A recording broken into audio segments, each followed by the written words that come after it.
السلام علیکم، میرا نام ہے ایمن اور آج ہم سٹارٹ کر رہے ہیں شہری دل ناول کی ایپیسوڈ 15۔ تو چلیں جلدی سے سٹارٹ کرتے ہیں۔ ہجر کے موسم میں یہ بارش کا برسنا کیسا، ایک صحرا سے سمندر کا گزرنا کیسا۔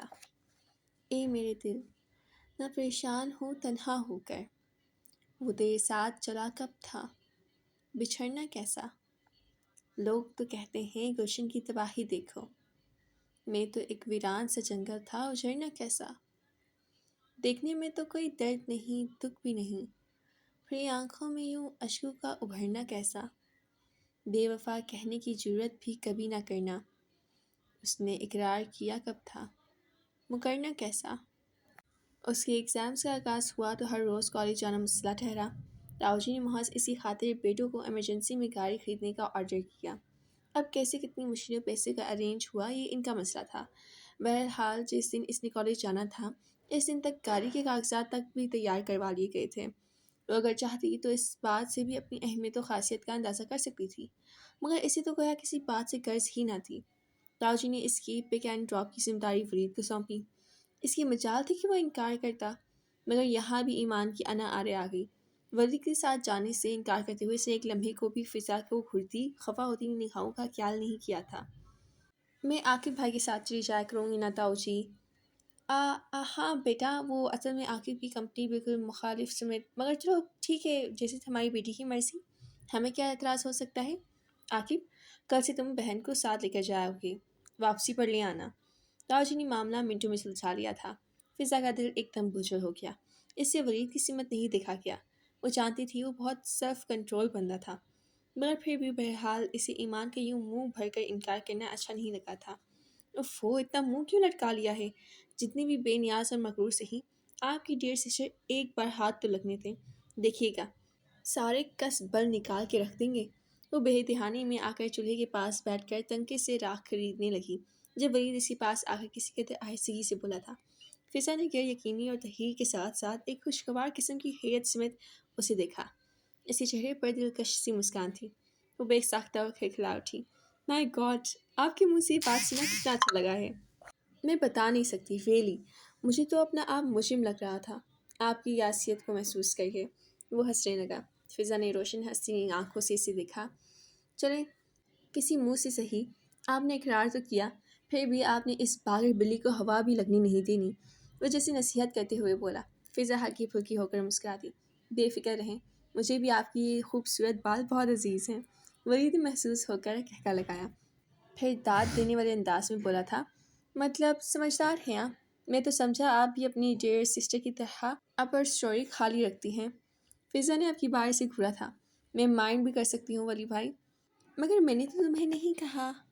وہ مزے سے کندھے اچھا کر بولا تو فضا نے ایک اور گھڑی ڈالی، وہ میری بہن ہے تو، مگر تم سے یکسر مختلف، خالی گھری حسن کس کام کا، ذہانت، قابلیت اور ڈگریوں کا ڈھیر ہے نا آپ کے پاس۔ ہارنے والوں میں سے وہ بھی نہیں تھی۔ ورید نے پہلے سے گھورا، پھر ہنسنے لگا۔ فضا کو اس کا یہ فریش سا آسودہ سا چہرہ بے حد اچھا سا لگا تھا۔ وہ کچھ دیر یوں ہی اسے دیکھتی رہی۔ کب سے پڑے ہوئے ہیں اس خجل خرابے میں، جس نے آپ سے آپ کا یہ پیارا سا انداز ہی چھین لیا تھا۔ اچھا لگ رہا ہوں نا؟ وہ بے طرح خوش ہوا۔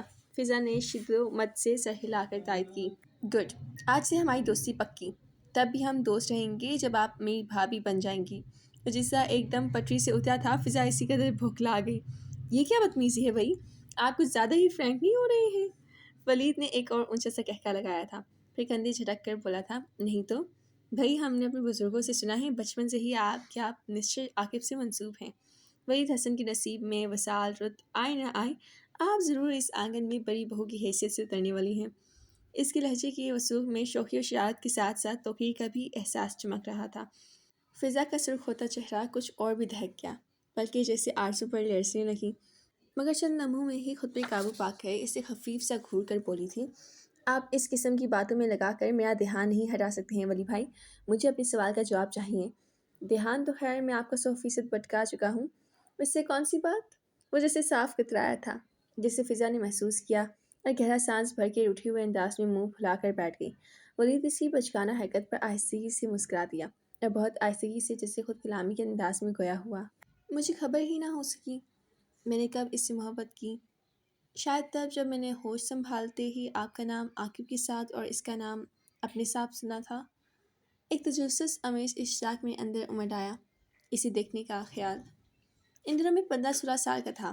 میٹرک کے بعد نیا نیا کالج میں انٹر ہوا تھا، اور آپ کو پتہ ہے وہ دور بہت سنہرا دور ہوا کرتا ہے جب ساری دنیا اپنی ملکیت اور خود سے کمتر لگتی ہے۔ میں ایک دن چاچو سے ملنے کے بہانے آپ کے گھر چلا گیا تھا۔ میری خواہش تو پوری ہو گئی۔ 6-7 سال کی خوبصورت فراک میں ملبوس باربی ڈال دیسی ایمان مجھے اتنی اچھی لگی تھی کہ بار بار اسے دیکھنے کو جی مچلنے لگا تھا، مگر وہاں میرے ساتھ ایسا سلوک ہرگز نہ ہوا تھا کہ میں دوبارہ پلٹ کر وہاں جانے کا سوچتا۔ میں بہت انا پرست اور خود پسند واقع ہوا ہوں، جب بھی خود کو ڈیگریڈ نہیں کر سکا۔ پھر جب 2 سال قبل چاچو نے آپ لوگوں کی تصویریں بھجوائیں تو میں نے ایمان کو دیکھا تھا، اور تب صحیح معنوں میں نے خود کو اس کے آگے ہار دیا تھا۔ فضا، آپ یقین کریں میرے جذبے جتنے بھی شدید صحیح، مگر مجھے اپنی انا بہت عزیز ہے۔ میں کبھی یہ پسند نہیں کروں گا کہ وہ میرے جذبات کی تحقیر کرے، اسی لیے خاموشی کے ساتھ بس بے نیازی اوڑھ لی۔ فضا نے اس کے خاموش ہونے پر یوں سر جھٹکا جیسے اس سے قطعی متفق نہ ہوئی ہو، اور میں سمجھتی ہوں یہی آپ کی غلطی ہے ولی بھائی۔ آپ اسے بتائیں تو صحیح، وہ پتھر تو نہیں ہے، وہ پتھر سے بھی زیادہ سخت ہے فضا جی، شاید فولاد سے بنی ہے۔ جذبات ضرور ہوں گے اس کے اندر، لیکن میرے لیے نہیں ہوں گے۔ پھر آپ کو پتہ ہے نا، جس بات کو وہ آپ کے لیے محسوس کر کے اتنا شدید ریئیکشن دے سکتی ہے، میرے متعلق جان لے تو شاید شوٹ کر دے مجھے۔ وہ بے حد سنجیدہ ہو چکا تھا۔ فضا نے کوئی تبصرہ نہیں کیا، اس کا خیال تھا کہ وہ کچھ اتنا غلط بھی نہیں کہہ رہا تھا۔ یہاں پہ کرتے ہیں ایپیسوڈ 15 کو ختم۔ آئی ہوپ کہ آپ لوگوں کو پسند آئی ہوگی۔ آج کے لیے اتنا ہی، اللہ حافظ۔